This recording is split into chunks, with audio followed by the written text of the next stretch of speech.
Radhe Radhe. Hello Google, ভারতবর্ষের সেরা গায়িকা কে? ভারতবর্ষের সেরা গায়িকা কে? এই প্রশ্নের উত্তর একটি আপেক্ষিক বিষয়, যা বিভিন্ন মানুষের পছন্দের উপর নির্ভর করে। তবে লতা মঙ্গেশকরকে প্রায়শই মেলোডির রানী হিসেবে উল্লেখ করা হয় এবং তাকে ভারতের অন্যতম সেরা এবং প্রভাবশালী গায়িকা হিসেবে বিবেচনা করা হয়। এছাড়াও আশা ভোসলে, শ্রেয়া ঘোষাল, অলকা ইয়াগনিক প্রমুখ গায়িকারাও জনপ্রিয় এবং প্রশংসিত।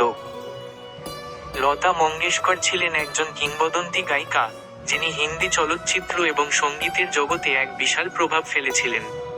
তিনি সুর সম্রাজ্ঞী এবং কুইন অফ মেলোডি নামেও পরিচিত ছিলেন।